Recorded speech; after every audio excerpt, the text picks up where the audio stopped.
اس رکوع کے شروع میں اللہ تبارک و تعالیٰ نے نبی کریم صلی اللہ علیہ وسلم کی ازواج مطہرات کو، حضور نبی کریم صلی اللہ علیہ وسلم کی بیویوں کو مخاطب کیا۔ یہاں ایک بات قابل توجہ بھی ہے کہ پہلی امتوں کو اللہ تبارک و تعالی براہ راست ڈائریکٹ مخاطب نہیں فرماتا تھا، بلکہ اللہ تبارک و تعالی نے پہلی امتوں کو نبیوں کے ذریعے سے مخاطب کیا، نبیوں کو حکم دیا کہ اپنی امت کو یہ حکم دے دو۔ نبی کریم صلی اللہ علیہ وسلم پر اللہ تبارک و تعالیٰ کے جو لا تعداد احسانات ہیں، اللہ تبارک و تعالیٰ نے حضور نبی کریم صلی اللہ علیہ وسلم کو جو خصوصیات عطا فرمائی ہیں، ان میں یہ بھی ہے کہ اللہ تبارک و تعالیٰ نے ڈائریکٹ حضور کی امت کو بھی مخاطب کیا۔ جس طرح دیکھیے قرآن پاک میں بار بار یا ایھا الذین آمنوا، اے ایمان والو، یہ کہہ کر مخاطب کیا۔ پہلی امتوں کو براہ راست اللہ تبارک و تعالیٰ نے مخاطب نہیں فرمایا، بلکہ نبیوں کے ذریعے سے صرف ان کو مخاطب کیا۔ حضور کی امت پر اللہ تبارک و تعالیٰ کا جو کرم ہے حضور کے صدقے، ان میں یہ بھی خصوصیت ہے کہ حضور کی امت کو براہ راست اللہ تبارک و تعالیٰ نے مخاطب کیا، اور حضور نبی کریم صلی اللہ علیہ وسلم کی ازواج مطہرات کو بھی اللہ تبارک و تعالیٰ ڈائریکٹ مخاطب فرما رہا ہے۔ فرمایا یا ایھا النبی، آگے پھر یا نساء النبی، دو دفعہ، پہلے تو نبی کے ذریعے سے فرمایا کہ اے نبی اپنی بیویوں کو کہہ دو، اور پھر آگے یا نساء النبی، دو دفعہ یہ لفظ ہے۔ خود اللہ تبارک و تعالیٰ نے براہ راست ازواج مطہرات کو مخاطب کیا، اے نبی کی بیویوں۔ تو ازواج مطہرات کو اللہ تبارک و تعالیٰ نے براہ راست مخاطب کر کے یہ ارشاد فرمایا کہ اے نبی کی بیویوں، تم عام عورتوں کی طرح نہیں ہو، تمہاری شان عام عورتوں سے بہت بلند ہے۔ اللہ تبارک و تعالیٰ نے تمہیں اپنے نبی کی زوجیت کے لیے، اپنے نبی کی معیت کے لیے منتخب کر لیا ہے، اور یہ ایسا درجہ مرتبہ ہے جو اللہ تبارک و تعالیٰ کے نزدیک بہت بلند ہے، جو اللہ تبارک و تعالیٰ نے اپنی حکمت سے خاص تمہارے لیے اس درجے اور مرتبے کو چنا ہے۔ اس وجہ سے دنیا جہان کی عورتیں وہ تمہاری گرد راہ کو، تمہارے پاؤں کی خاک کو بھی نہیں پا سکتی، کہ اللہ تبارک و تعالیٰ نے تمہیں یہ بلند مقام عطا فرمایا ہے کہ اپنے نبی، اپنے محبوب کی زوجیت کے لیے تمہیں منتخب کر لیا۔ اب جتنا بلند مقام اللہ تبارک و تعالیٰ نے تمہیں عطا فرمایا ہے، اسی اعتبار سے تمہیں تقوی پرہیزگاری بھی اختیار کرنی پڑے گی۔ اس بلند مرتبے کا پاس رکھتے ہوئے تمہیں اتنا ہی زیادہ نیکی، تقوی، پرہیزگاری، خدا خوفی، وہ تمام خصوصیات اپنے اندر پیدا کرنی ہوں گی جو اس بات کا تقاضا ہے۔ اللہ تبارک و تعالیٰ نے نبی کریم صلی اللہ علیہ وسلم کی ازواج مطہرات کو مخاطب کر کے احکام ارشاد فرمائے۔ انہی میں سے آگے یہ ارشاد فرمایا وَقَرْنَ فِي بُيُوتِكُنَّ، اے نبی کی بیویوں، تم اپنے گھروں کے اندر ٹھہری رہو، وَلَا تَبَرَّجْنَ تَبَرُّجَ الْجَاهِلِيَّةِ الْأُولَى، اور جس طرح جاہلیت میں بے پردگی کا مظاہرہ کیا جاتا تھا، اس طرح تم بے پردگی کا مظاہرہ نہ کرو۔ وَأَقِمْنَ الصَّلَاةَ، اور نماز قائم کرو، وَآتِينَ الزَّكَاةَ، زکوٰۃ ادا کرو، وَأَطِعْنَ اللَّهَ وَرَسُولَهُ، اللہ اور اس کے رسول کی اطاعت کرو۔ یہ احکام نبی کریم صلی اللہ علیہ وسلم کی ازواج مطہرات کو ارشاد فرمائے جا رہے ہیں، لیکن خطاب جو ہے صرف نبی کریم صلی اللہ علیہ وسلم کی ازواج مطہرات کو ہے، لیکن یہ احکام نبی کریم صلی اللہ علیہ وسلم کی تمام امت کی تمام عورتوں کے لیے ہیں کہ اللہ تبارک و تعالیٰ نے نبی کریم صلی اللہ علیہ وسلم کی ازواج کے ذریعہ سے تمام عورتوں کو ان نیک احکام کا حکم دیا جا رہا ہے۔ تو اب اس کی تفسیر کے اندر حضرت پیر کرم شاہ صاحب رحمۃ اللہ تعالی علیہ نے ارشاد فرمایا ہے، علامہ قرطبی لکھتے ہیں کہ زمانہ جاہلیت میں عورتیں ناز و ادا سے مٹکتی اور لچکتی ہوئی سرے بازار ٹہلا کرتی تھی، اس سے باز رہنے کا حکم دیا جا رہا ہے۔ یعنی جاہلیت میں اسلام کے آنے سے پہلے، نبی کریم صلی اللہ علیہ وسلم کے مبعوث ہونے سے پہلے زمانہ جاہلیت میں عورتیں بے پردہ اور بے دڑک باہر پھرا کرتی تھی۔ اب یعنی 1400 سال سے زیادہ عرصہ گزر چکا ہے اور دنیا جو ہے وہ چاند پہ پہنچنے کے دعوے کر چکی ہے اور مریخ پہ کمند ڈالنے کی کوشش کر رہی ہے، لیکن اگر اس چیز کو دیکھا جائے تو اس اعتبار سے دنیا وہیں پہ کھڑی ہے، یعنی اس چیز میں کوئی ترقی نہیں کی ہے بلکہ تنزل ہی آیا ہے۔ کیا کہتے ہیں، ترقی نہیں ترقی آیا ہے کہ بے پردگی جو ہے وہ اور زیادہ ہی ہوئی ہے۔ تو اس اعتبار سے اگر دیکھا جائے تو دنیا ایک طرف دنیاوی اعتبار سے جو ہے وہ ترقی کر رہی ہے اور جس چیز کا نام ترقی کہہ رہی ہے، یعنی وہ جو جاہلیت میں تھا آج بھی دنیا وہیں پہ کھڑی ہے۔ آگے حضرت پیر کرم شاہ صاحب رحمۃ اللہ تعالی علیہ اس آیت کی تفسیر میں ارشاد فرماتے ہیں، اسلام کے نزدیک عفت و عصمت کی جو قدر و منزلت ہے، اس کے پیش نظر یہ احکام صادر فرمائے جا رہے ہیں۔ ان راستوں کو ہی بند کیا جا رہا ہے، ان اسباب کا ہی کلا کما کیا جا رہا ہے جن کے ذریعے سے اس متاع گراں مایا کے لٹنے کا اندیشہ ہوتا ہے۔ اب یہ دیکھیں، شرم، حیا، یہ چیز جو ہے اسلام کے اندر بلکہ ہر مذہب کے اندر یہ چیز بہت زیادہ اس کی اہمیت ہے، لیکن آج کے دور میں یعنی اس کو پرانے زمانے کی چیزیں کہہ کے ختم کیا جا رہا ہے کہ شرم و حیا نام کے لفظ کو ہی ڈکشنری سے ختم کر دیا جائے، ڈکشنری کے اندر یہ لفظ نہیں ہونا چاہیے، حالانکہ یہ چیز اللہ تبارک و تعالیٰ کو بہت زیادہ پسند ہے اور بہت زیادہ مطلوب ہے۔ آگے فرماتے ہیں، کوئی زیرک یعنی عقل مند قیمتی جواہرات رکھ کر اپنے گھر کے دروازے چوروں کے لیے نہیں کھولتا۔ جو لوگ اس زعم باطل میں مبتلا ہیں، یعنی وہ اس گمان کے اندر، اس خیال میں ہیں کہ ان کے گھروں کی خواتین، ان کی بچیاں، بہنیں پختہ کردار کی یعنی یہ جو چیز عام طور پر کہی جاتی ہے کہ جی ہمارے بچے جو ہیں وہ بڑے سمجھدار ہو گئے ہیں،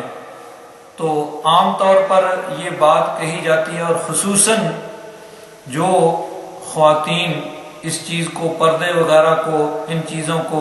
ناپسند کرتی ہیں، اسلامی احکام کو ناپسند کرتی ہیں،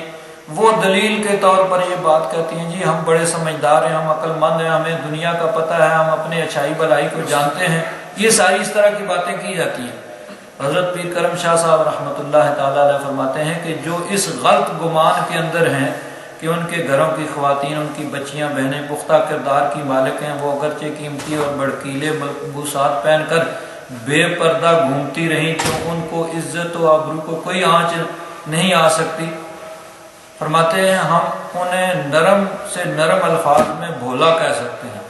اور ان کا یہ بھولا پن انہیں ایک روز ایسے گڑھے میں پھینک دے گا جس سے نکلنے کی کوئی صورت نہیں ہوگی۔ تو اب عام طور پر یعنی یہ جو بات کہی جاتی ہے اس کا یعنی ایک جواب دیا جا رہا ہے کہ ٹھیک ہے، ہر انسان اپنے طور پر عقل مند سمجھدار ہوتا ہے، لیکن اللہ رسول نے جو حکم دیا ہے وہ کسی نہ کسی حکمت پر مبنی ہے، اور وہ حکمت جو ہے چاہے کسی کی سمجھ میں آئے یا نہ آئے، بہرحال وہ یعنی حکمت پر مبنی ہے اور اسی میں بھلا ہے۔ فرماتے ہیں فطرت انسانی کے حیوانی تقاضوں کی شدت سے ان کی دانستہ چشم پوشی انہیں ایسے بھیانک نتائج سے دوچار کر دے گی کہ ان کا قلبی سکون برباد اور ذہنی توازن بگڑ کر رہ جائے گا۔ اس وقت وہ پچھتائیں گے جب چڑیاں کھیت چک چکی ہوں گی، اس وقت وہ زار و زار روئیں گے، لیکن ان کا اپنے یعنی درد کا درمان نہیں ملے گا۔ آگے فرماتے ہیں اسلام نے مسلمانوں کو جو ثقافت اور تہذیب عطا کی ہے وہ تو ان آیات میں مذکور ہے۔ اب اگر ہمارے قائدین اپنی ملت کی بچیوں کو کوئی دوسری ثقافت سکھانا چاہیں اور مغربی تہذیب و معاشرت کے آداب کی تعلیم دینا چاہیں تو ان کی مرضی۔ اسلام نے، قرآن نے اور حامل قرآن نے تو مسلمان عورتوں کے لیے اس حیا سوز اور غیرت باختہ طرز معاشرت سے سختی سے روکا ہے۔ اب آگے حضرت انس بن مالک رضی اللہ تعالیٰ عنہ کی روایت ایک ذکر کی ہے کہ عورتوں نے بارگاہ نبوت میں حاضر ہو کر عرض کیا، یا رسول اللہ، مرد ساری فضیلتیں لے گئے، جہاد میں شرکت کا شرف بھی صرف انہیں نصیب ہوا، کیا کوئی ایسا عمل ہے جو ہم کریں اور ہمیں مجاہدین کا درجہ حاصل ہو جائے؟ اصل چیز تو یہ تھی نا کہ نیکی کا جذبہ جو ان لوگوں کے دلوں کے اندر موجود تھا، وہ جذبہ جو ہے نا وہ مطلوب ہے کہ نیکی میں ایک دوسرے سے آگے بڑھنے کا جذبہ۔ اب جس طرح صحابہ کرام کے دلوں میں نیکی کا جذبہ تھا، ان کے گھروں کی خواتین صحابیات، ان کے دلوں کے اندر بھی نیکی کا جذبہ موجود تھا، اور نیکی میں مسابقت، نیکی کے اندر مقابلہ اس دور میں کیا جاتا تھا کہ ایک دوسرے سے بڑھ کر نیکی کی جائے۔ جس طرح آج کے دور میں دنیاوی چیزوں میں مقابلہ کیا جاتا ہے کہ اس نے اس طرح کی گاڑی لی ہے، میں اس سے بڑھ کر گاڑی دوں گا، اس نے اس طرح کی کوٹھی بنائی ہے، میں اس سے زیادہ پیسے خرچ کر کے کوٹھی بناؤں گا۔ یعنی اس طرح دنیاوی معاملات میں جس طرح ایک دوسرے سے آگے بڑھنے کی کوشش کی جاتی ہے، اس دور میں نیکی کے اندر مقابلہ ہوتا تھا اور نیکی میں ایک دوسرے سے آگے بڑھنے کی کوشش کی جاتی تھی، جیسا کہ اللہ تبارک و تعالیٰ نے قرآن پاک میں بھی ارشاد فرمایا، فَاسْتَبِقُوا الْخَيْرَاتِ، نیکی کے کاموں میں مقابلہ کرو اور ایک دوسرے سے آگے بڑھنے کی کوشش کرو۔ دنیاوی معاملات میں یہ مقابلہ نہیں ہے کہ ایک دوسرے سے بڑھ کر تم، اگر اس نے ایک کام غلط کیا تم اس سے بڑھ کے غلط کام کرو گے، یا اس نے ایک جو بھی کیا ہے دنیاوی معاملات میں نہیں، بلکہ نیکی کے معاملات میں ایک دوسرے سے آگے بڑھنے کا جذبہ جو ہے وہ ہونا چاہیے۔ تو اب اسی جذبے کے تحت عورتوں نے نبی کریم صلی اللہ علیہ وسلم سے عرض کیا، یا رسول اللہ، مرد تو جہاد پہ جاتے ہیں، دین اسلام کے لیے وہ کوشش کرتے ہیں، محنت کرتے ہیں، جہاں جان کا خطرہ ہوتا ہے، جہاں زخم آتے ہیں اور خون بہتے ہیں، جان کا خطرہ ہوتا ہے، وہاں جا کے وہ دین اسلام کی سربلندی کے لیے کوشش کرتے ہیں، تو ہم یہ کام نہیں کر سکتی، ہمیں کوئی ایسا عمل بتا دیں کہ ہمیں وہ درجہ اور مرتبہ حاصل ہو جائے۔ تو نبی کریم صلی اللہ علیہ وسلم نے ارشاد فرمایا کہ تم میں سے جو عورت اپنے گھر میں بیٹھے گی اسے مجاہدین فی سبیل اللہ کا درجہ ملے گا، یعنی اگر وہ اللہ رسول کے احکام پر عمل کرتے ہوئے گھر کے اندر صرف اس لیے بیٹھے کہ اللہ تبارک و تعالیٰ نے حکم دیا ہے، تو اس کو اللہ تبارک و تعالیٰ وہی گھر بیٹھے ہوئے وہ درجہ اور مرتبہ عطا فرما دے گا جو ایک مرد کو جہاد میں جانے کے لیے لمبے سفر طے کر کے، مشقتیں اٹھا کے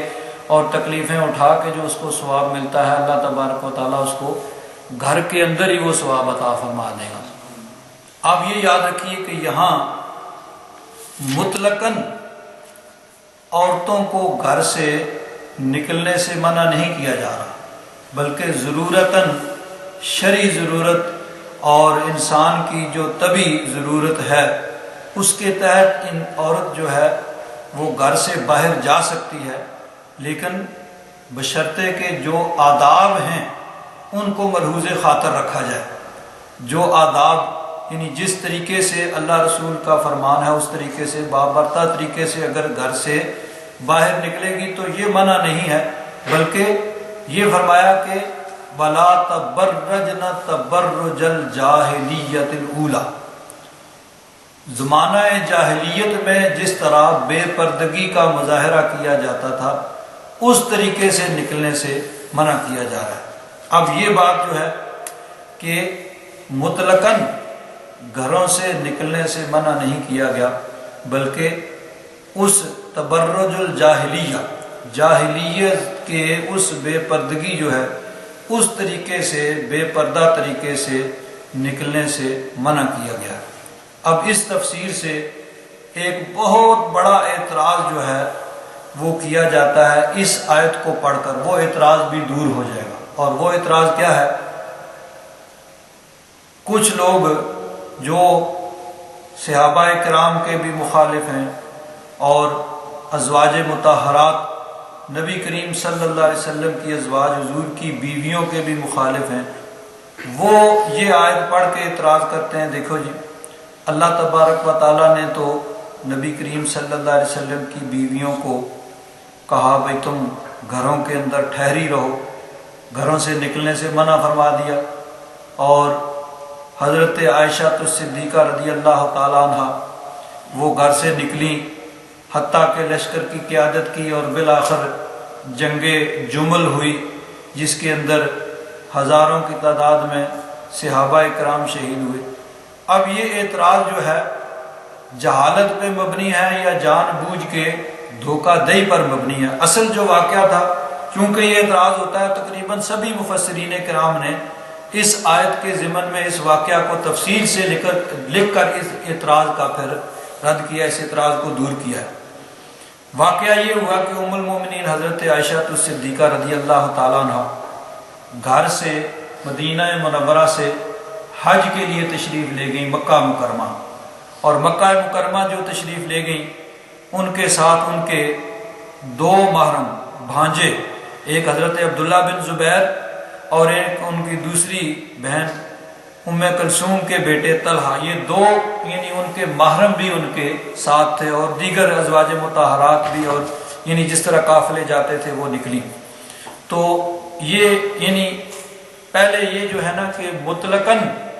گھر سے نکلنے سے منع نہیں کیا گیا، بلکہ جاہلیت بلا ضرورت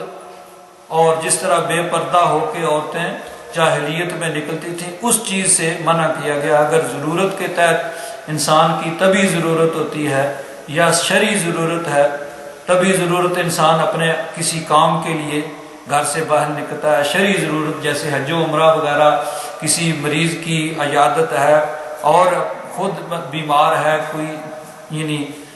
جس طرح گھر سے جو بھی انسان کی طبی اور شرعی ضرورتیں ہیں ان ضرورتوں کے لیے یعنی عورتیں گھر سے نکل سکتی ہیں، بشرطے کہ وہ اسلامی احکام کو مد نظر رکھتے ہوئے ان تمام آداب کو بجا لائیں۔ تو یہاں فرمایا کہ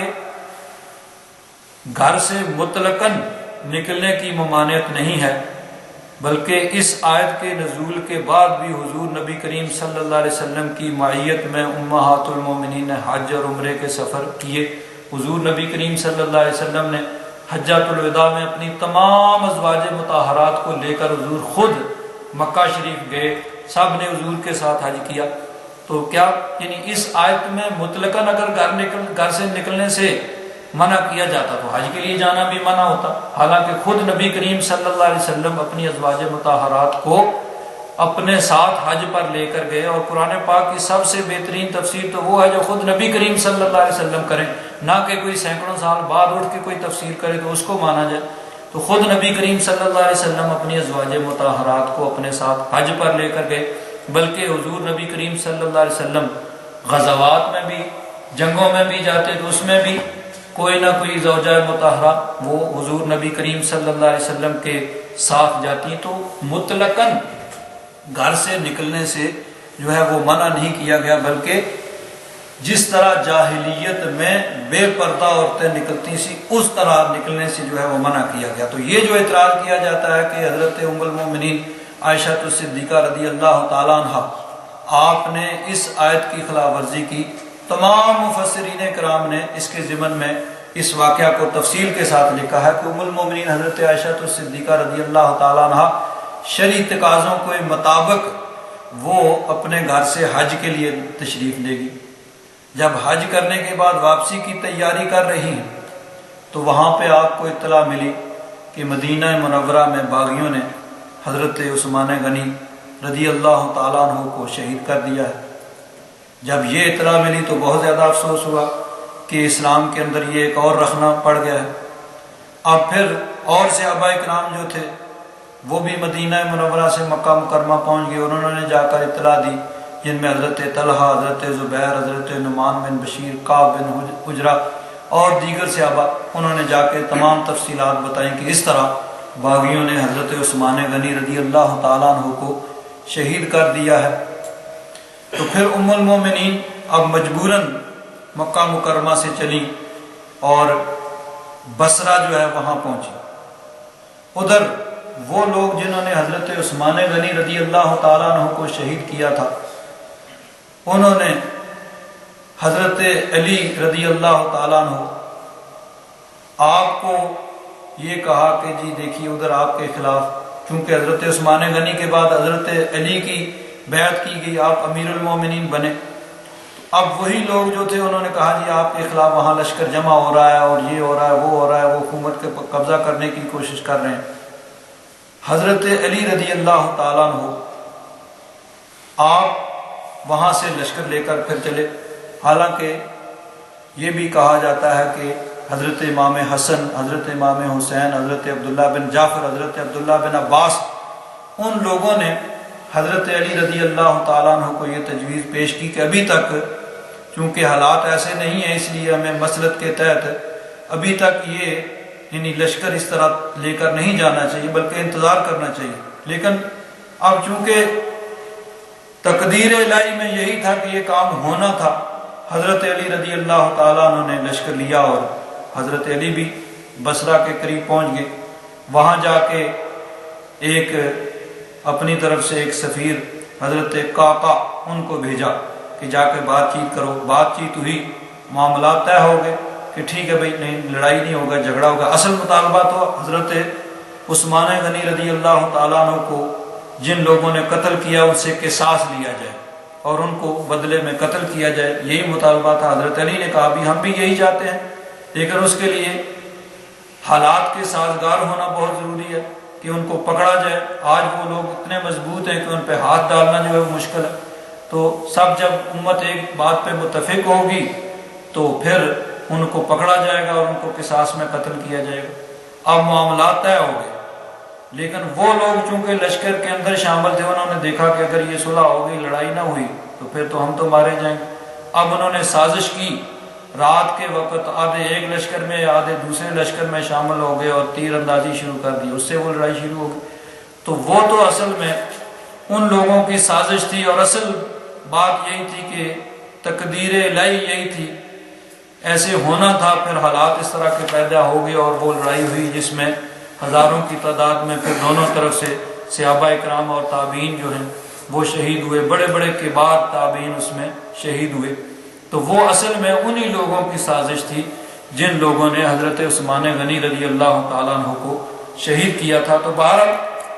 یہ جو اعتراض ام المومنین حضرت عائشہ صدیقہ رضی اللہ تعالیٰ عنہ آپ پر کیا جاتا ہے اس آیت کے ضمن میں،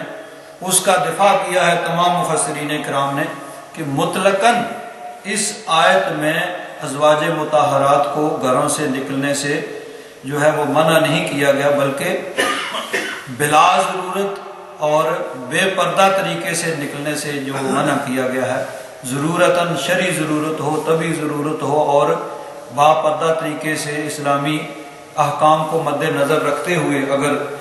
ازواج مطہرات یا ان کے چونکہ ذریعے سے قیامت تک کی مسلم خواتین کو یہ حکم دیا جا رہا ہے، تو وہ اگر اسلامی احکام کو مد نظر رکھتے ہوئے شرعی اور طبی ضرورت کے لیے گھر سے نکلیں گے تو وہ یہاں پہ منع نہیں ہے۔ اور باقی جو آگے جنگ ہوئی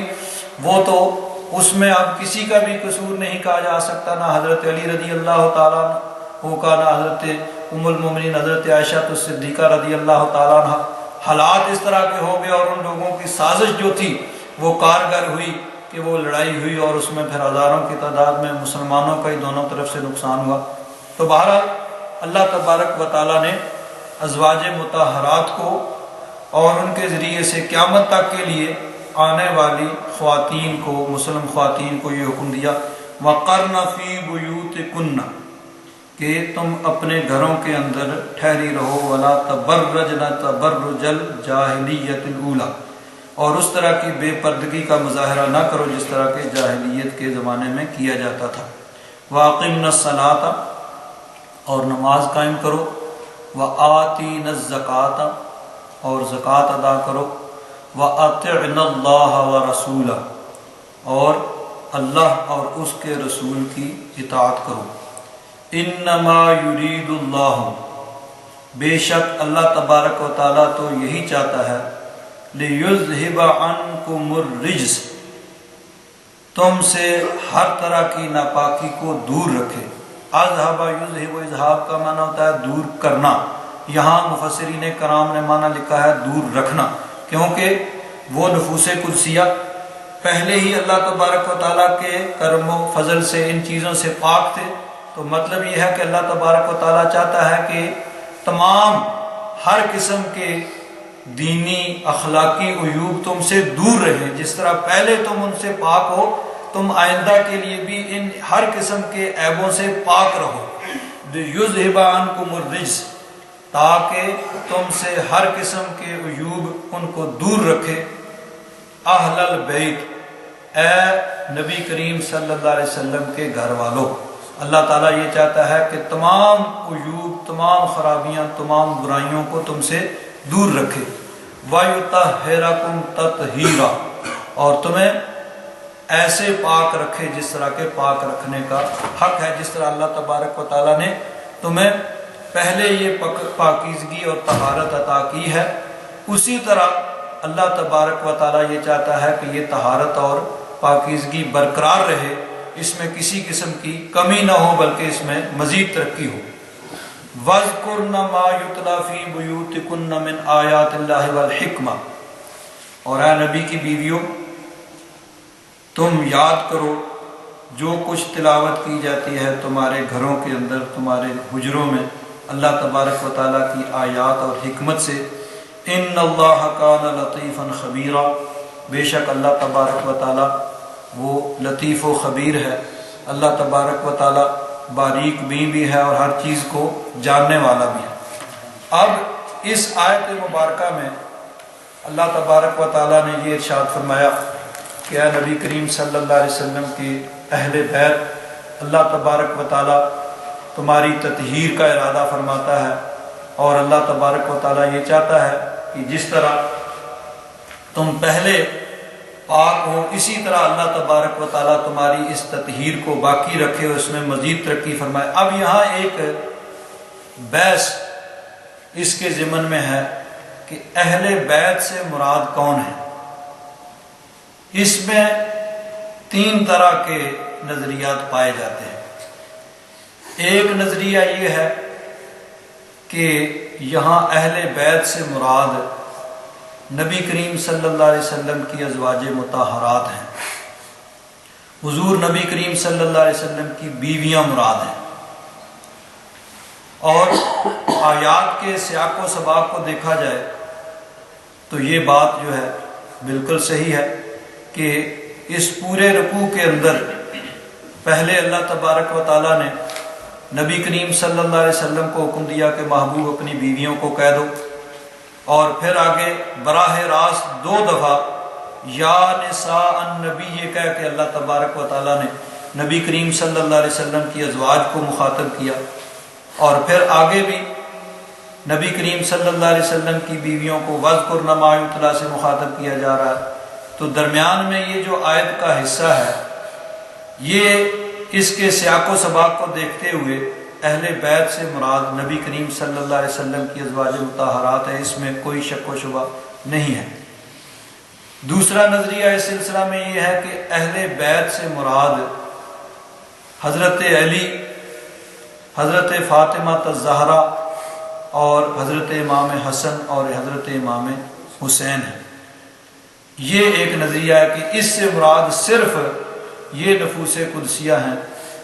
ازواج مطہرات وہ مراد نہیں ہے۔ اور بہت سی احادیث مبارکہ ایسی ہیں جن میں نبی کریم صلی اللہ علیہ وسلم نے ان حضرات کو، حضرت علی، حضرت فاطمہ الزہرا حسنین کریمین کو اپنا اہل بیت فرمایا۔ یہ احادیث کئی صحابہ اکرام سے اس طرح منقول ہیں کہ نبی کریم صلی اللہ علیہ وسلم نے ایک حدیث پاک ام المومنین حضرت ام سلمہ رضی اللہ تعالیٰ عنہ، آپ سے یہ حدیث پاک مروی ہے، ترمذی شریف کے حوالے سے یہاں نقل کی گئی ہے کہ فرماتی ہیں کہ جب یہ آیت نازل ہوئی انما یرید اللہ لیذھب عنکم الرجس اہل البیت ویطہرکم تطہیرا، تو اس آیت کے نزول کے بعد نبی کریم صلی اللہ علیہ وسلم نے حضرت فاطمہ، حضرت حسن، حضرت امام حسین کو بلوایا اور ان سب کو ایک چادر میں ڈھانپ لیا، اور حضرت علی رضی اللہ تعالیٰ عنہ آپ کے پشت کے پیچھے تھے، پھر آپ نے ان کو بھی اس چادر میں ڈھانپ لیا، پھر کہا اے رب یہ میرے اہل بیت ہیں، تو ان سے، یعنی وہ آگے اسی طرح آیت پڑھی انما یرید اللہ لیذھب عنکم الرجس اہل البیت ویطہرکم تطہیرا، کہ ان سے ہر قسم کی نجاست کو دور رکھنا اور ان کو خوب پاکیزہ رکھنا۔ تو اس طرح بہت سی احادیث کئی صحابہ کرام سے اس طرح منقول ہیں کہ نبی کریم صلی اللہ علیہ وسلم نے ان نفوس قدسیہ کو اہل بیت ارشاد فرمایا۔ حضرت زید بن ارقم رضی اللہ تعالیٰ عنہ روایت کرتے ہیں کہ رسول اللہ صلی اللہ علیہ وسلم نے ارشاد فرمایا میں تم میں ایسی چیزیں چھوڑ کر جا رہا ہوں کہ اگر تم نے ان کو تھام لیا تو تم میرے بعد کبھی گمراہ نہیں ہوگے۔ ان میں سے ایک دوسری سے زیادہ عظیم ہے۔ ایک کتاب اللہ، یعنی اللہ تبارک و تعالیٰ کی کتاب، یہ وہ رسی ہے جو آسمان سے زمین تک تانی ہوئی ہے، اور دوسری میری اولاد ہے جو میرے اہل بیت، وہ ہرگز ایک دوسرے سے الگ نہیں ہوں گے حتیٰ کہ وہ دونوں، یعنی قرآن پاک اور فرمایا میری اولاد میرے اہل بیت، دونوں میرے پاس حوض پر وارد ہوں گے، پس غور کرو کہ تم میرے بعد ان سے کس طرح پیش آتے ہو۔ یہ حضرت زید بن ارقم رضی اللہ تعالیٰ عنہ آپ نے اس کو روایت کیا اور بہت سے محدثین نے اس کو نقل کیا۔ تو اس میں بھی نبی کریم صلی اللہ علیہ وسلم نے اپنی اولاد پاک کو اہل بیت اطہار، یعنی اہل بیت کے لفظ سے مخاطب کیا۔ تو کئی احادیث مبارکہ اس سلسلہ میں حضرت ابو سعید خدری رضی اللہ تعالیٰ عنہ ارشاد فرماتے ہیں کہ یہ آیت انما یرید اللہ لیذھب عنکم الرجس اہل البیت ویطہرکم تطہیرا حضرت علی، حضرت فاطمہ، حضرت حسن، حضرت امام حسین کے متعلق نازل ہوئی۔ حضرت ابو الحمراء ہلال بن حارث رضی اللہ تعالیٰ عنہ بیان کرتے ہیں کہ رسول اللہ صلی اللہ علیہ وسلم ہر روز حضرت علی اور حضرت فاطمہ رضی اللہ تعالیٰ عنہ کے دروازے پر جا کر ارشاد فرماتے الصلاۃ الصلاۃ، یعنی نماز کے ٹائم پہ جا کے ان کے دروازے پہ جا کے نماز کے لیے ان کے اٹھانے کے لیے کہتے الصلاۃ الصلاۃ، اور آگے حضور اس آیت کی تلاوت فرماتے انما یرید اللہ لیذھب عنکم الرجس اہل البیت ویطہرکم تطہیرا۔ تو اس طرح بہت سی آیات مبارکہ اس سلسلہ میں، یعنی احادیث مبارکہ صحابہ کرام سے منقول ہیں کہ یہ نفوس قدسیہ اہل بیت میں شامل ہیں۔ اب دو نظریے ہو گئے۔ ایک نظریہ یہ ہے کہ اس آیت میں اہل بیت سے مراد صرف نبی کریم صلی اللہ علیہ وسلم کی ازواج مطہرات حضور کی بیویاں ہیں، اور آیت کا سیاق و سباق یہی بتاتا ہے کہ حضور کی بیویوں کو مخاطب کیا جا رہا ہے۔ اور دوسرا نظریہ یہ ہے کہ اس میں اہل بیت سے مراد حضرت علی، حضرت فاطمہ، حسنین کریمین ہیں، اور بہت سی احادیث مبارکہ اس پہ دلالت کرتی ہیں۔ اور تیسرا نظریہ یہ ہے کہ اس آیت میں اہل بیت جو کہا گیا ہے وہ حضور کی ازواج مطہرات بھی ہیں اور نبی کریم صلی اللہ علیہ وسلم کی یہ اولاد پاک، یعنی حضرت علی، حضرت فاطمہ، حسنین کریمین، یہ سب لوگ اس کے اندر شامل ہیں، سب اس کے مخاطب ہیں، اور سب کے لیے اللہ تبارک و تعالیٰ نے اس تطہیر کا اعلان کیا ہے۔ اور یہی نظریہ اہل سنت و جماعت کا ہے۔ اہل سنت و جماعت کا یہ نقطہ نظر ہے کہ یہ سب اس سے مراد ہے۔ حضرت پیر کرم شاہ صاحب رحمۃ اللہ تعالیٰ علیہ ارشاد فرماتے ہیں ہم اہل سنت کے نزدیک حضور سرور کائنات کی ازواج مطہرات بھی اہل بیت ہیں، سیدنا علی مرتضیٰ،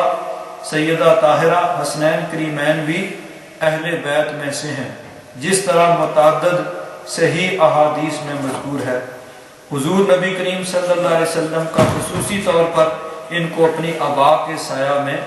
لینے اور ان کو ہؤلاء اہل بیتی فرمانے میں حکمت اس میں یہ اعتراض کیا جاتا ہے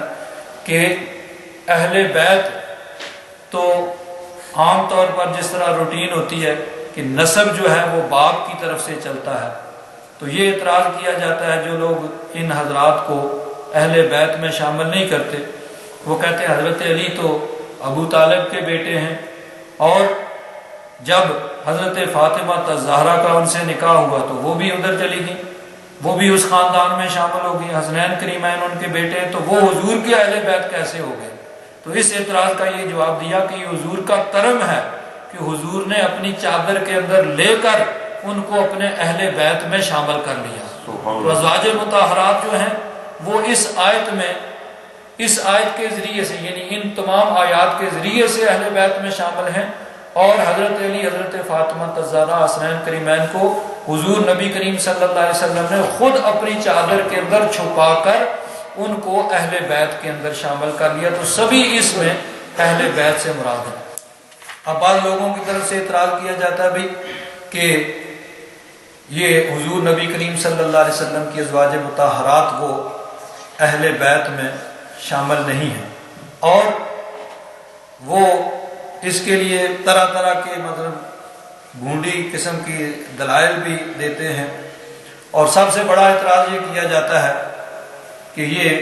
یہ تھوڑا سا ایک دقیق علمی مسئلہ ہے کہ یہاں پہ اللہ تبارک و تعالیٰ نے جمع مؤنث کی تمام ضمیریں جو ہیں وہ پیچھے ذکر کی، جس طرح یا نساء نبی میات من کنہ، یہ جمع مؤنث کا صیغہ ہے۔ عربی کے اندر ویسے تو گردان جب اردو میں کی جاتی ہے تو اس کے 6 صیغے ہوتے ہیں، ایک واحد مذکر غائب کا، ایک واحد غائب جمع غائب، واحد حاضر جمع حاضر، واحد متکلم جمع متکلم۔ فارسی میں یہی ہوتا ہے، باقی سب زبانوں میں یہی ہوتا ہے، لیکن عربی کے اندر 6 صیغے گردان کے نہیں ہوتے ہیں، بلکہ 18 صیغے ہوتے ہیں، جن میں سے کچھ مشترک ہونے کی وجہ سے 14 صیغوں کے ساتھ گردان کی جاتی ہے۔ اس میں مذکر کے لیے الگ ہوتے ہیں، مؤنث کے لیے الگ ہوتے ہیں، اور پھر عام زبانوں میں یہ ہوتا ہے کہ واحد اور جمع ہوتا ہے، ایک کو واحد کہا جاتا ہے، ایک سے زیادہ کو جمع کہا جاتا ہے۔ عربی میں ایک کو واحد، 2 کو تثنیہ اور 2 سے زیادہ کو جمع کیا جاتا ہے۔ تو اب عام زبانوں میں 2 صیغے ہیں، عربی میں 2 کی بجائے 6 صیغے ہوں گے، جس طرح ہم کہتے ہیں مثلا وہ گیا وہ گئے، اب 2 ہی صیغے ہیں غائب کے لیے، لیکن عربی میں اس کے لیے 6 صیغے ہوں گے، ایک مرد کے لیے، 2 مردوں کے لیے، جمع کے لیے، ایک عورت کے لیے، 2 عورتوں کے لیے، سب عورتوں کے لیے۔ اب یہ جہاں پہ جمع مؤنث غائب کا صیغہ جو ہے وہ ضمیر استعمال کی جا رہی ہے۔ آگے بھی اسی طرح وَمَن يَقْنُتْ مِنْكُنَّ، یہ بھی جمع کا صیغہ، اس کی جمع کی ضمیر استعمال کی گئی۔ یا نساء النبی لستن، یہ بھی جمع مؤنث غائب کا صیغہ، وہی ضمیر۔ فلا تخضعن، آگے وقرن فی بیوتکن ولا تبرجن، یہ سارے صیغے جو ہیں واقمن الصلاۃ وآتین الزکاۃ واطعن اللہ ورسولہ، سارے جمع مؤنث غائب کے صیغے استعمال کیے گئے۔ تو اعتراض یہ کیا جاتا ہے کہ جہاں ازواج مطہرات مخاطب تھیں وہاں جمع مؤنث غائب کا صیغہ استعمال کیا گیا، لیکن یہاں پہ انما یرید اللہ لیذھب عنکم الرجس، یہ جمع مذکر کی صیغہ جمع مذکر کی ضمیر جو یہاں پہ استعمال کی گئی ہے، مراد یہ ہے کہ یہاں وہ مراد نہیں ہے جن کا پہلے اور بعد میں ذکر ہے۔ بعد میں بھی وذکرن جمع مؤنث غائب کی، فی بیوتکن جمع مؤنث غائب کی ضمیر استعمال کی گئی۔ تو یہ اعتراض کیا جاتا ہے کہ وہ مراد نہیں ہے جن کا پہلے اور بعد میں ذکر ہے، کوئی اور لوگ مراد ہیں، اور وہ یہاں مراد کہتے ہیں کہ حضرت علی، حضرت فاطمہ، حضرت امام حسن حسین، وہ ان کے لیے یہاں جمع مذکر غائب کی، بلکہ جمع متکلم کی کیا کہتے ہیں جمع مذکر حاضر کی ضمیر جو ہے وہ استعمال کی گئی۔ تو اب اس اعتراض کا جواب یہ ہے کہ چونکہ اس میں سب لوگ مراد ہیں، ازواج مطہرات بھی اور حضرت علی، حضرت فاطمہ، امام حسن حسین سب لوگ شامل ہیں، اور بلکہ خود نبی کریم صلی اللہ علیہ وسلم جو اس قبیلے کے سربراہ ہیں وہ بھی مراد ہیں۔ تو اس لیے اس کے لیے جمع کا صیغہ یعنی ایک مذکر کی ضمیر استعمال کی گئی کہ جب مذکر اور مؤنث ملے ہوئے ہوں تو عربی میں پھر اس کے لیے صرف جو ہے وہ مذکر کا صیغہ یا مذکر کی ضمیر جو ہے وہ استعمال کی جاتی ہے۔ باقی قرآن پاک میں کئی مقامات پہ بیویوں کے لیے اہل بیت کا لفظ جو ہے وہ استعمال کیا گیا۔ ایک جس طرح حضرت ابراہیم علیہ السلام کی زوجہ مطہرہ، ان کے لیے اللہ تبارک و تعالیٰ نے اہل بیت کا لفظ استعمال کیا، قالوا وتعجبین من امر اللہ رحمت اللہ وبرکاتہ علیکم اہل البیت۔ حضرت ابراہیم علیہ السلام کی بیوی، ان کو اہل بیت یعنی حضرت ابراہیم علیہ السلام کے اہل بیت سے مخاطب کیا۔ اسی طرح اور جگہ پر بھی قرآن پاک میں بیویوں کے لیے اہل بیت کا لفظ جو ہے وہ استعمال کیا گیا۔ تو بہرحال اہل سنت و جماعت کے نزدیک حضور نبی کریم صلی اللہ علیہ وسلم کی بیویاں بھی اہل بیت میں شامل ہیں، اور حضرت علی، حضرت فاطمہ الزہرا، حسنین کریمین، ان کو بھی حضور نبی کریم صلی اللہ علیہ وسلم نے خود اہل بیت کے اندر شامل کیا۔ اور یہ تمام لوگ اس آیت میں تطہیر سے یعنی سب لوگ مخاطب ہیں، سب کی تطہیر کا اللہ تبارک و تعالیٰ نے اس میں ارادہ فرمایا۔ اور اسی آیت کی تفسیر یا اس کا ترجمہ حضرت شاہ حسن رضا بریلوی اعلیٰ حضرت کے بھائی وہ اس طرح فرماتے ہیں کہ ان کی پاکی کا خدائے پاک کرتا ہے بیان۔ اللہ تبارک و تعالیٰ خود ان کی تطہیر اور ان کی پاکیزگی کا بیان فرماتا ہے۔ ان کی پاکی کا خدائے پاک کرتا ہے بیان، آیا تطہیر سے ظاہر ہے شان اہل بیت، کہ اہل بیت کی شان آیا تطہیر سے ظاہر ہوتی ہے کہ ان کو اللہ تبارک و تعالیٰ کی بارگاہ میں کیا درجہ اور مرتبہ ہے، کہ خود رب ذوالجلال قرآن پاک کی آیات میں ان کی تطہیر کا اعلان جو ہے وہ فرما رہا ہے۔ اب اس کے بعد ایک اور چیز اللہ تبارک و تعالیٰ نے آگے ارشاد فرمایا، وَاذْكُرْنَ مَا يُتْلَى فِي بُيُوتِكُنَّ مِنْ آیَاتِ اللَّهِ وَالْحِکْمَةِ، کہ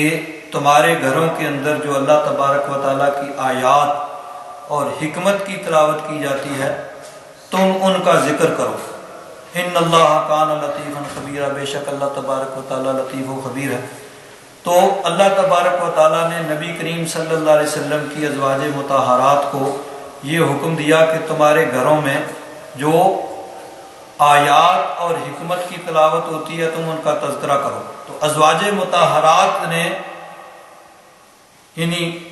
انہوں نے نبی کریم صلی اللہ علیہ وسلم کے حالات کو مشاہدہ کیا، نبی کریم صلی اللہ علیہ وسلم کے احوال کو مشاہدہ کیا، اور اس کو آگے امت کے سامنے انہوں نے کس طرح بیان کیا، یہ بھی احادیث مبارکہ میں یعنی تفصیل سے موجود ہے۔ ایک اور یہاں نقطہ ہے کہ ہر انسان جو ہوتا ہے عام طور پر انسان کے یعنی دو روپ ہوتے ہیں، ایک انسان کا ظاہر ہوتا ہے،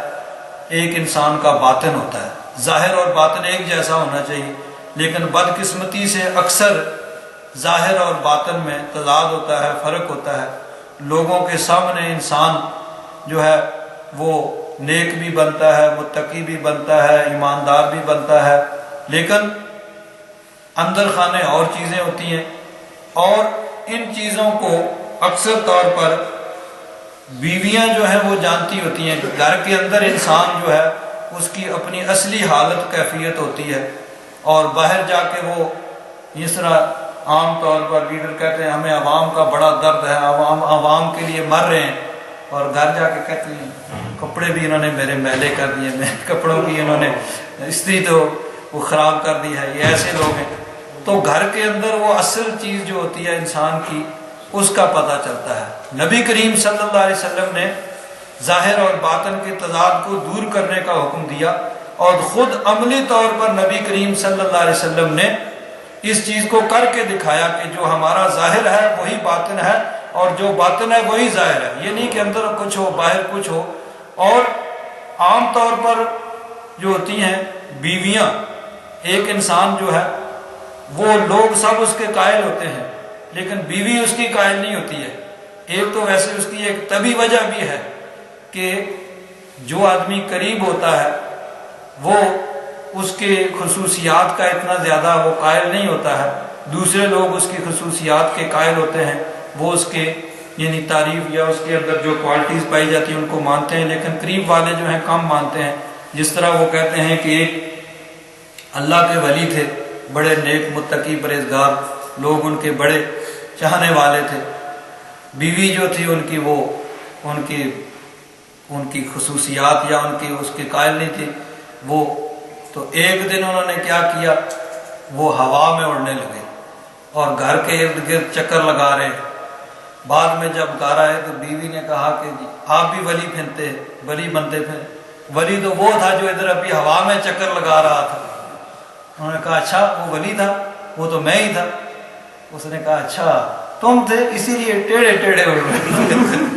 تو عام طور پر یعنی وہ قریب کے لوگ، یہ تو ایک طبی بات ہے، اور ایک حقیقی بھی یہ ہے کہ انسان چونکہ اس کے دو روپ ہوتے ہیں، ایک باہر ہوتا ہے لوگوں کے سامنے اپنے آپ کو کچھ اور طریقے سے ظاہر کرتا ہے، اور اس کے قریب رہنے والے لوگ اس کی حقیقت سے آشنا ہوتے ہیں، تو اس لیے بھی وہ حقیقی طور پر جانتے ہیں کہ جو ظاہر کر رہا ہے وہ نہیں ہے، اصل اس کا روپ یہ ہے۔ لیکن نبی کریم صلی اللہ علیہ وسلم نے اس تضاد کو دور کرنے کا حکم دیا، اور حضور نبی کریم صلی اللہ علیہ وسلم نے عملاً اس کو کر کے دکھایا۔ چنانچہ دیکھیے نبی کریم صلی اللہ علیہ وسلم کی ازواج مطہرات کی گواہی کو ذرا دیکھیے کہ جو نبی کریم صلی اللہ علیہ وسلم کے گھر کے اندر کے جو احوال سے واقف تھیں، انہوں نے نبی کریم صلی اللہ علیہ وسلم کے اخلاق کریمہ کی کس طرح گواہی دی ہے۔ جب نبی کریم صلی اللہ علیہ وسلم پر پہلی وحی غار حرا میں نازل ہوئی تو حضور نبی کریم صلی اللہ علیہ وسلم گھر میں تشریف لائے، اور حضور نبی کریم صلی اللہ علیہ وسلم نے فرمایا کہ مجھے یہ خطرہ ہے کہ میں اس ذمہ داری کو کس طرح ادا کروں گا، لوگ اعتراض کریں گے اور لوگ کس طرح مانیں گے۔ تو ام المومنین حضرت خدیجہ الکبریٰ رضی اللہ تعالیٰ عنہ، آپ نے فرمایا کہ اللہ تبارک و تعالیٰ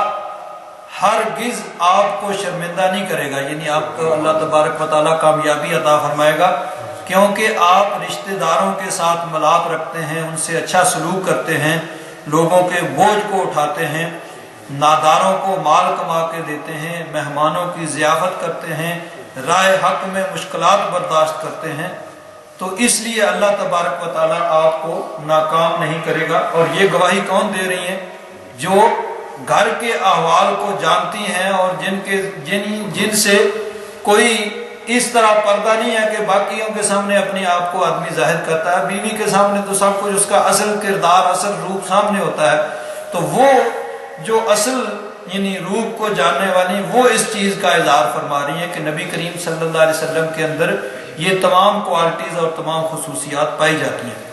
اسی طرح ام المومنین حضرت عائشہ صدیقہ رضی اللہ تعالیٰ عنہ ارشاد فرماتی ہیں حضور نبی کریم صلی اللہ علیہ وسلم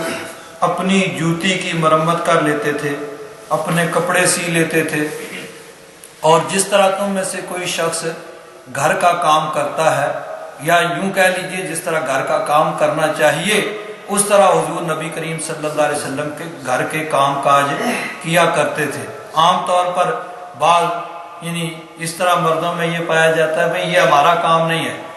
جوتے کو اٹھا کے ادھر سے ادھر رکھ دیا جائے، گھر میں کوئی چیز اٹھا کے ادھر سے ادھر رکھ دیا جائے، برتن اٹھا کے ادھر سے ادھر رکھ دیا جائے، یا پانی اٹھ کے پی لیا جائے، نہیں، یہ ہمارا کام نہیں ہے۔ ہمارا کام یہ ہے کہ ہم بیٹھے ہمیں یہاں پہ گلاس پانی کا لا کے دیا جائے، نہیں۔ نبی کریم صلی اللہ علیہ وسلم گھر کے اندر خود اپنے کام اپنے ہاتھ سے کیا کرتے تھے۔ اگر جوتے کو گانٹھنے کی ضرورت ہوتی خود نبی کریم صلی اللہ علیہ وسلم گانٹ لیتے، اگر کپڑے کے مرمت یعنی پیبند لگانے کی ضرورت پڑتی تو حضور نبی کریم صلی اللہ علیہ وسلم خود اپنے کپڑے کو پیبند لگا لیا کرتے تھے۔ اسی طرح ام المومنین حضرت عائشہ الصدیقہ رضی اللہ تعالیٰ عنہ ارشاد فرماتی ہیں حضور نبی کریم صلی اللہ علیہ وسلم نہ طبعاً بدگو تھے نہ تکلفاً، یعنی بدگوئی زبان سے کوئی بری بات نکالنا نہ تو طبی طور پر آپ میں پائی جاتی تھی، نہ یہ خود آپ حضور تکلفاً ایسا کرتے تھے، نہ راستے میں بلند آواز سے بات کرتے تھے، نہ برائی کا بدلہ برائی سے دیتے تھے بلکہ معاف کر دیتے تھے اور درگزر کیا کرتے تھے۔ ایک اور حدیث پاک میں ام المومنین حضرت عائشہ الصدیقہ رضی اللہ تعالیٰ عنہ ارشاد فرماتی ہیں کہ جب تک اللہ تبارک و تعالیٰ کی حدود کو نہ توڑا جائے میں نے رسول اللہ صلی اللہ علیہ وسلم کو کسی سے کسی زیادتی کا بدلہ دیتے ہوئے نہیں دیکھا، یعنی اگر کسی نے کوئی زیادتی کی ہے تو حضور نبی کریم صلی اللہ علیہ وسلم نے اس سے بدلہ نہیں لیا بلکہ اس کو معاف فرما دیا۔ ہاں جب اللہ تبارک و تعالیٰ کی حد کو توڑا جائے، اللہ تبارک و تعالیٰ نے جن چیزوں سے منع کیا ہے اس میں سے کسی کا اگر کسی نے ارتکاب کیا تو پھر حضور نبی کریم صلی اللہ علیہ وسلم سے زیادہ یعنی سب سے زیادہ اس پہ غضب فرمانے والے اور پھر اس کو سزا دینے والے تھے۔ آگے فرماتی ہیں حضور نبی کریم صلی اللہ علیہ وسلم کو جب بھی دو چیزوں میں اختیار دیا گیا تو حضور نبی کریم صلی اللہ علیہ وسلم نے ہمیشہ